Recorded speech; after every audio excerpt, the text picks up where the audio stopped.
Hello മക്കളെ, welcome back to Xylem learning. It's me റിമാവിസ് ആണ്. ഓക്കെ, നമ്മുടെ food production to food security എന്ന ചാപ്റ്ററിൽ വളരെ വളരെ വളരെ ഇമ്പോർട്ടൻ്റ് ആയിട്ടുള്ള ഒന്നാണ് ഹരിത വിപ്ലവം അല്ലെങ്കിൽ ഗ്രീൻ റെവല്യൂഷൻ. മക്കളെ, എക്സാമിന് എന്തായാലും ചോദിക്കാൻ ചാൻസ് ഉള്ള ഒരു ക്വസ്റ്റ്യൻ ആണ് ഹരിത വിപ്ലവത്തിൻ്റെ മേന്മകൾ അല്ലെങ്കിൽ ബെനിഫിറ്റ്സ്, ഗ്രീൻ റെവല്യൂഷൻ കൊണ്ടുണ്ടായിട്ടുള്ള ബെനിഫിറ്റ്സ് എന്തൊക്കെയാണെന്നുള്ളത്. അപ്പോൾ നമുക്ക് നോക്കിയാലോ, നിങ്ങളിത് പഠിച്ചിരിക്കേണ്ടതാണ് കേട്ടോ. Increase in the production of food grains, അതായത് ഭക്ഷ്യധാന്യങ്ങളുടെ ഉൽപ്പാദനത്തിലുണ്ടായ വർധനവ്. കാരണം എന്താണ് ഹരിത വിപ്ലവം എന്ന് പറഞ്ഞാൽ, ഒരുപാട് എന്താണ് നല്ല രാസവളങ്ങളും കീടനാശിനികളും നല്ല അത്യുൽപാദന ശേഷിയുള്ള വിത്തുകളും എന്താണ് നല്ല ഇറിഗേഷൻ ഫെസിലിറ്റീസൊക്കെ കൊണ്ടിട്ട് ഉൽപ്പാദന മേഖലയിൽ നല്ല വർധനവ് ഉണ്ടാക്കാൻ വേണ്ടിയിട്ടായിരുന്നു ഗ്രീൻ റെവല്യൂഷൻ നടത്തിയിട്ടുണ്ടായിരുന്നു അല്ലേ. അപ്പോൾ ഇതിൻ്റെ ഒരു ബെനിഫിറ്റ് എന്ന് പറയുന്നത് ഭക്ഷ്യധാന്യങ്ങളുടെ ഉൽപ്പാദനത്തിൽ ഒരുപാട് വർധനവ് ഉണ്ടായിട്ടുണ്ട്. Then next, ensure self sufficiency in food, അതായത് ഭക്ഷ്യ സ്വയം പര്യാപ്തത ഉറപ്പാക്കി.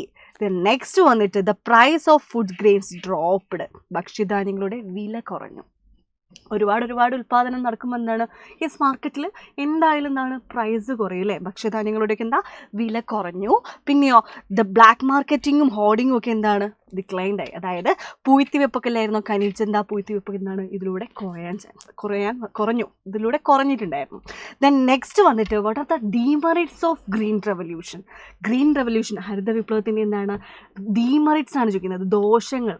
പക്ഷേ ഇതിനോടനുബന്ധിച്ച് നമുക്ക് പറയാൻ പറ്റും, ഹരിത വിപ്ലവത്തിലൂടെ നമുക്ക് ഒരുപാട് നേട്ടങ്ങൾ ഉണ്ടായിട്ടുണ്ടെങ്കിലും അതിൻ്റെ ഫലമായിട്ട് ഒരുപാട് ദോഷങ്ങളും ഉണ്ടായിട്ടുണ്ട്. അപ്പോൾ നിങ്ങൾക്ക് എക്സാമിന് ചോദിക്കുക, അതിൻ്റെ ഗുണങ്ങൾ 2 എഴുതാനായിരിക്കും, പിന്നെ ദോഷങ്ങൾ 2 എഴുതാനായിരിക്കും.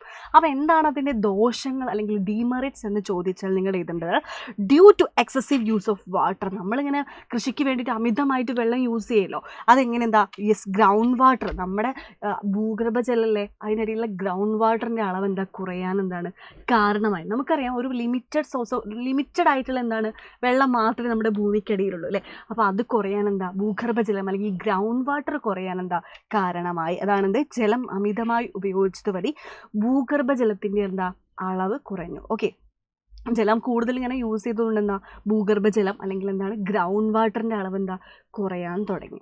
Then next, excessive use of fertiliser and pesticide, അതായത് രാസവളങ്ങളും കീടനാശിനികളും യൂസ് ചെയ്തപ്പോൾ അത് നമ്മുടെ സോയിലിൻ്റെ ഫെർട്ടിലിറ്റി, മണ്ണിൻ്റെ ഫലഭൂയിഷ്ഠത ഇല്ലാതാക്കി, ഫെർട്ടിലിറ്റി ഇല്ലാതാക്കി എന്ന് പറയാം. ഓക്കെ, ദെൻ ഗ്രീൻ റെവല്യൂഷൻ്റെ ഇന്ത്യയിലെ പിതാവ് ആരാന്ന് ചോദിച്ചിട്ടുള്ളത് MS സ്വാമിനാഥനാണ്. അപ്പോൾ ഇതെന്തായാലും നിങ്ങൾ പഠിക്കണം, എക്സാമിന് ചോദിക്കുന്നതായിരിക്കും. അപ്പോൾ ഇതേപോലത്തെ കുഞ്ഞു വീഡിയോസ് ആയിട്ട് ഇനിയും വരുന്നതായിരിക്കും. ബൈ.